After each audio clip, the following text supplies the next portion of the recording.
अनमोल वचन अखिल भारतीय संत मत सत्संग के संस्थापक और गृहस्थ में आनंद योग के जनक परम संत महात्मा परम पूज्य श्री यशपाल जी महाराज अर्थात परम पूज्य भाई साहब जी द्वारा प्रतिपादित इन अनमोल वचनों का पालन करना अति आवश्यक है। ये वचन हमारी गृहस्थ आध्यात्मिक साधना के लिए मूलभूत सिद्धांत हैं, जो इस प्रकार हैं। हम दुनिया की हर चीज की कीमत आंकते हैं, अपने मानव जीवन की कीमत भी जाने व परमात्मा की प्राप्ति हेतु साधना करें। मनुष्य योनि एक उपहार है, इसीलिए परमात्मा को धन्यवाद देते हुए आधा घंटा प्रातःकाल, आधा घंटा सायंकाल पूजा अवश्य करें। सत्संग, सतनाम व सद्गुरु को प्राथमिकता देते हुए इसी के आधार पर ध्यान योगाभ्यास अवश्य करें व गृहस्थ के कार्यों को परमात्मा का कार्य समझकर उसी की याद में संपन्न करें। हर समय ये ध्यान रहे कि गुरु कृपा द्वारा परमात्मा की पवित्र सत्ता का हमारी आत्मा में वास है, अतः मन में निरंतर अपने इष्ट देव का जाप करें। मान सम्मान की इच्छा ना करें व अपमान से दुखी ना हो। परमात्मा के अतिरिक्त किसी और का भय ना करें। दूसरों की बुराई न करें, न सुने, सत्य व मधुर बोलें, अश्लील शब्द मुंह से ना निकालें, सभी से नम्रतापूर्ण व सुंदर व्यवहार करें। धर्म पत्नी के अतिरिक्त अपने से बड़ी से माता जैसा, बराबर की से बहन जैसा व छोटी से पुत्री जैसा व्यवहार करें।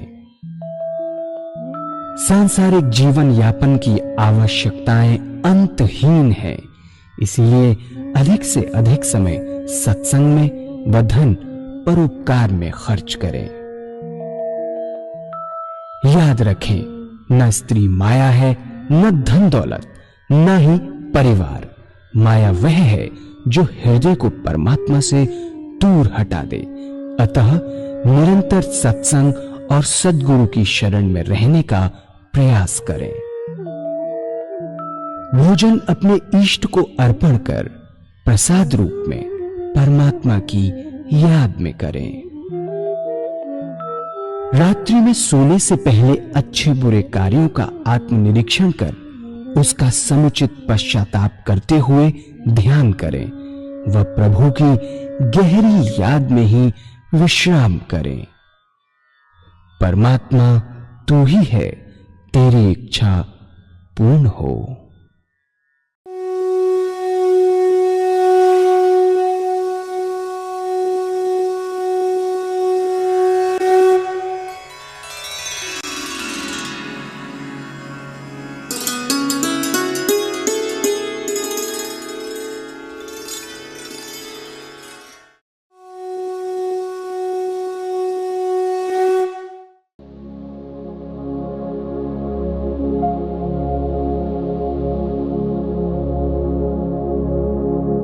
जय सद्गुरुदेव जय पद शरणम श्रेयस्वरूप चरणों शरणम। जय सद्गुरुदेव जय पद शरणम श्रेयस्वरूप चरणों शरणम। एक व्यापारी है, अपनी संतान के लिए गुड़ छोड़ जाता है। उसकी संतान को अधिक कष्ट नहीं उठाना पड़ता। एक डॉक्टर है, अगर उसका लड़का डॉक्टर है तो उसके लिए गुड़ छोड़ जाता है।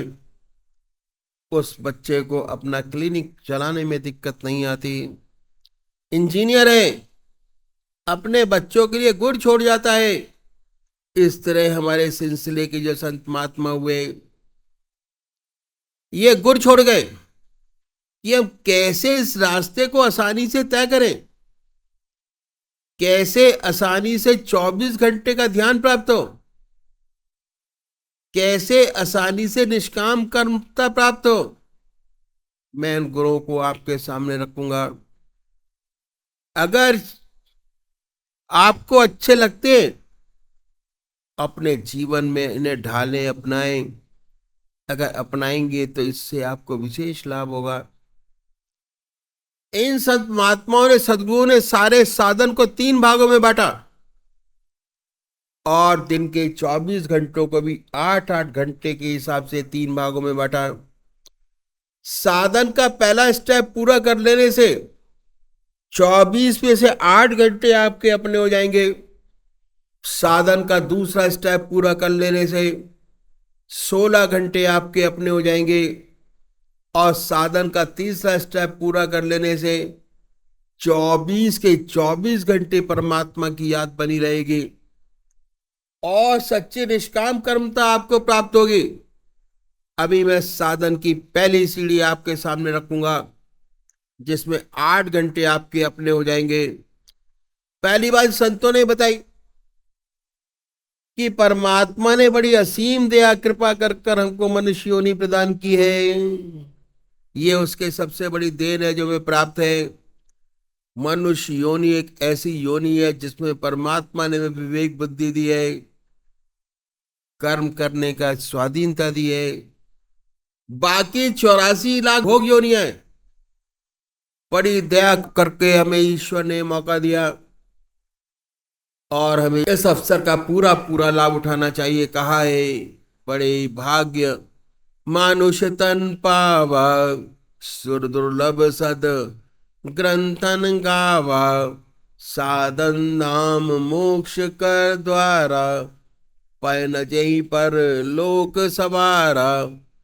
ऐसी मनुष्य योनि जो बड़े भाग से मिली है,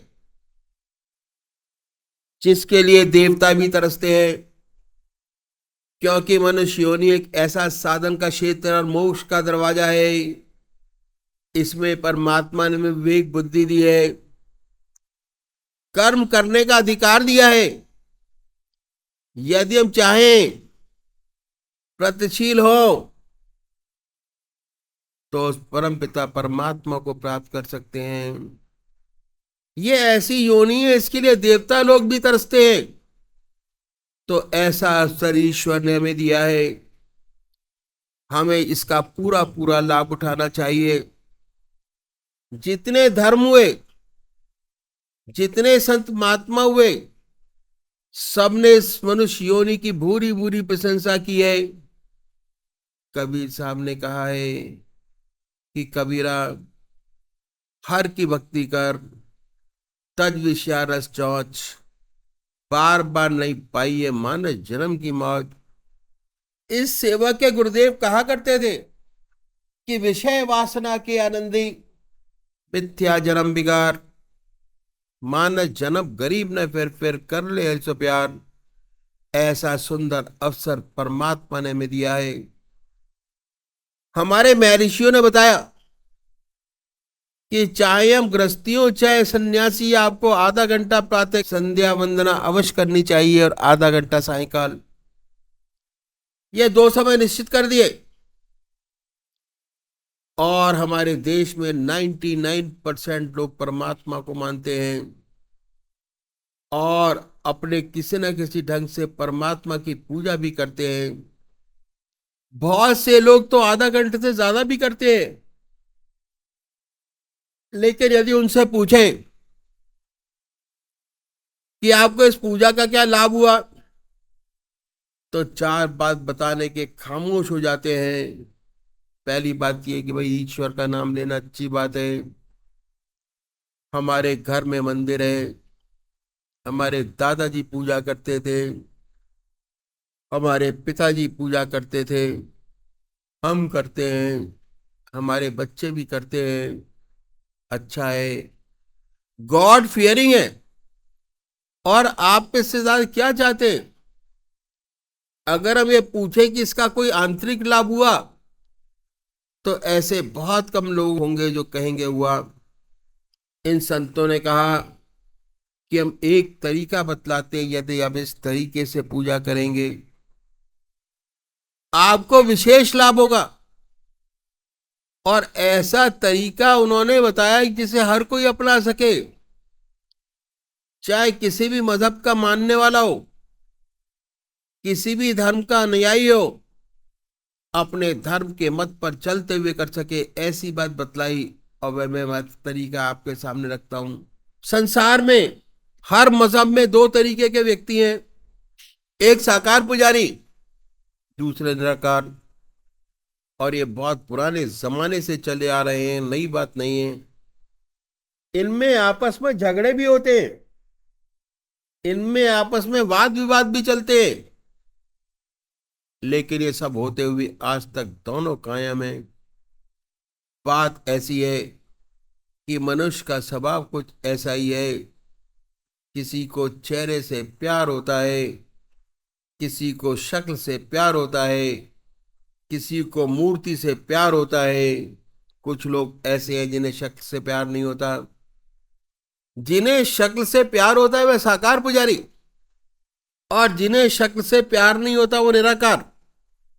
इन संतों ने दोनों के लिए रास्ता बताया। जो साकार पुजारी है उनका प्रथम कार्य एक इष्ट का निश्चित करना।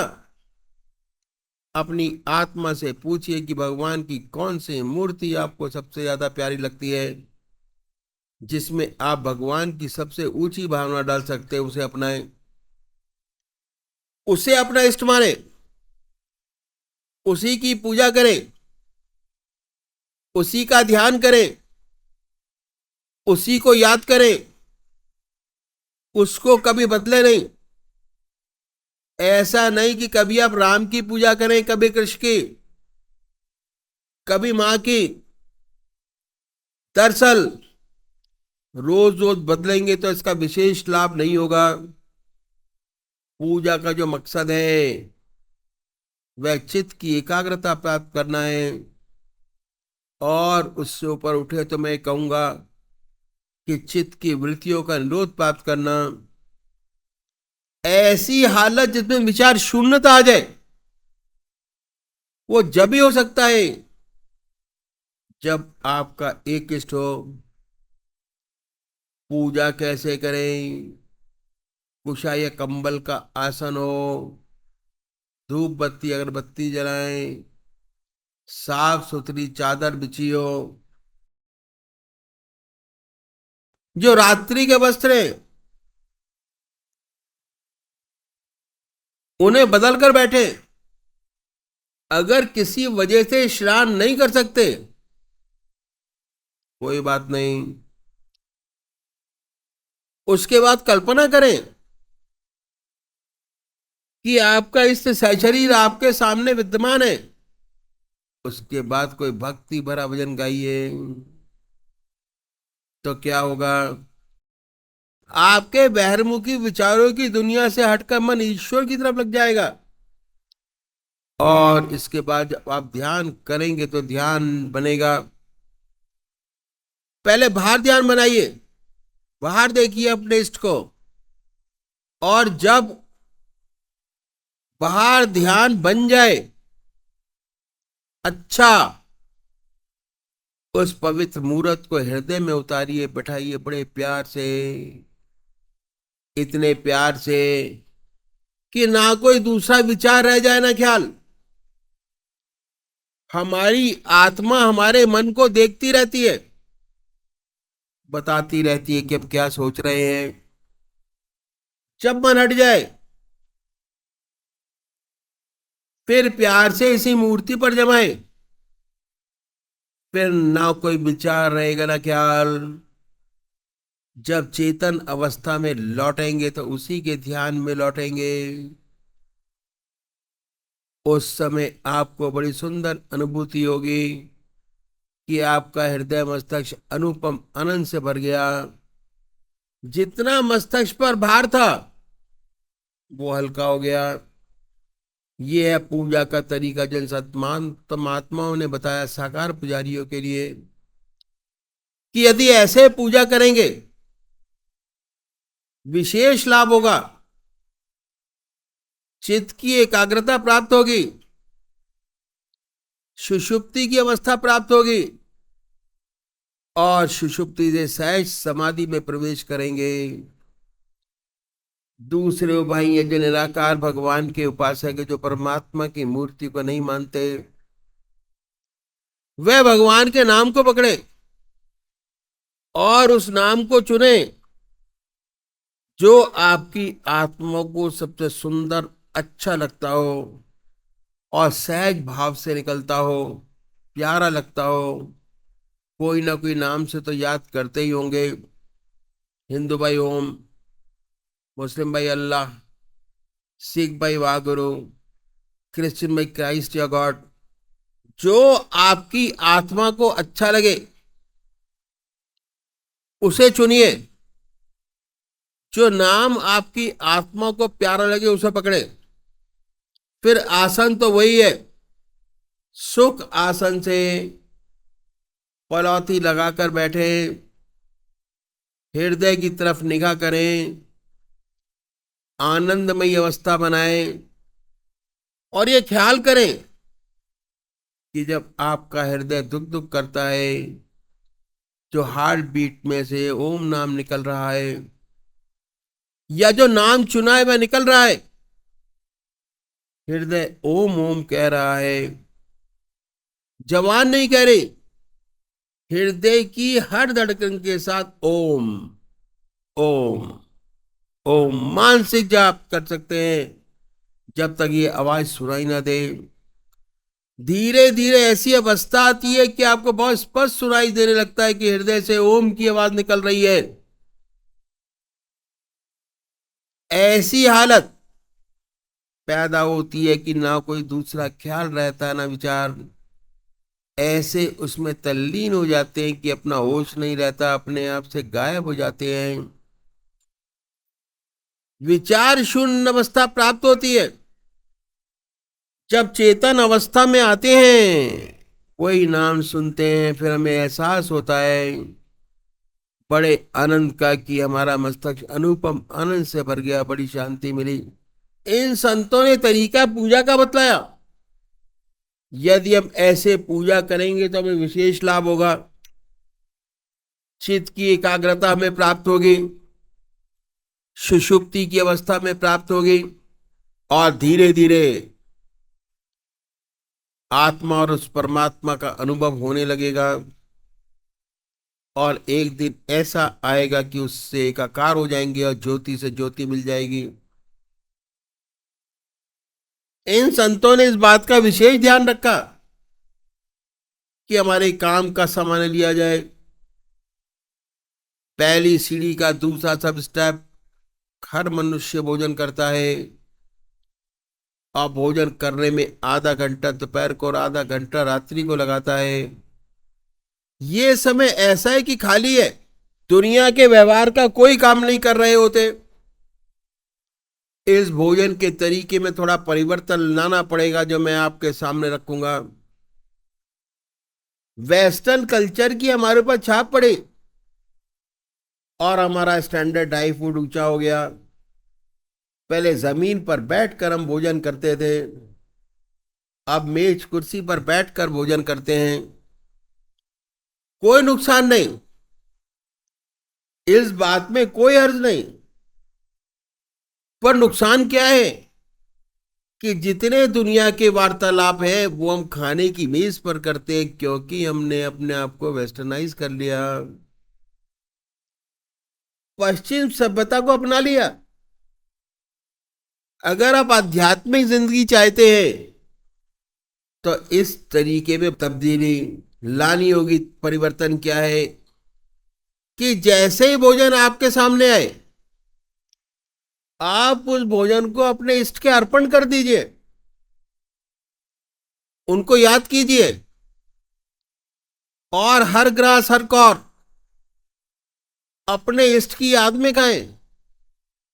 कोई ग्रास बगैर परमात्मा की याद के न खाएं न पिएं। ये अभ्यास भोजन की एक जबरदस्त विशेषता है। भोजन जिन विचारों में डूबकर किया जाता है जो खून बनेगा उन्हीं विचारों का रंगवा बनेगा।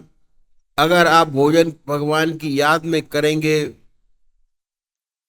तो दिल में जब भी आप खाली होंगे ईश्वर की याद ऑटोमेटिक आएगी।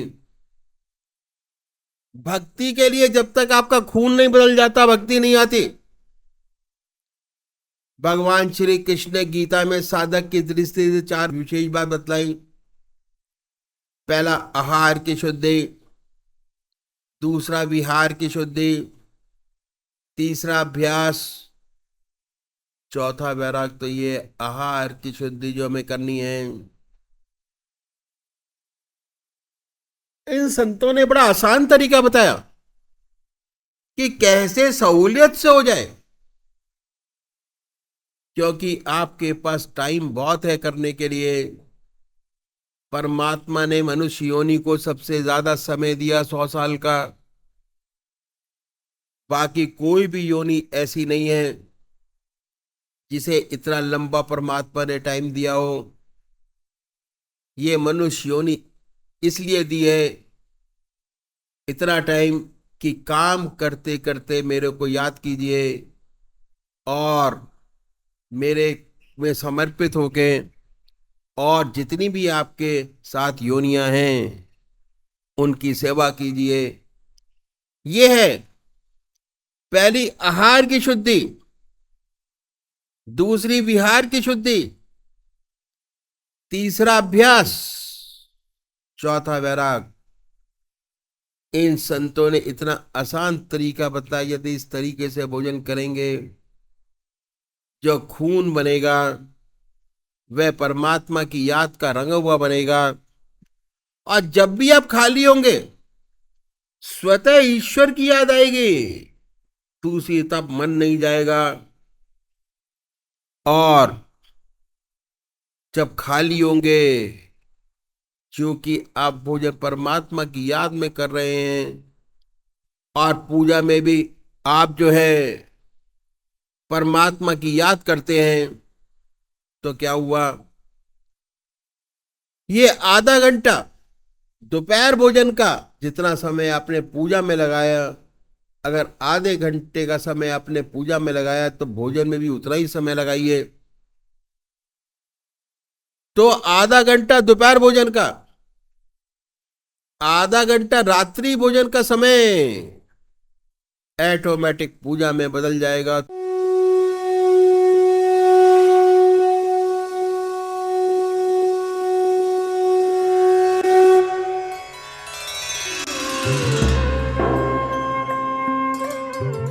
ध्यान योग के कार्यक्रम आनंद योग से निशुल्क जुड़ने के लिए संपर्क करें 9810239677।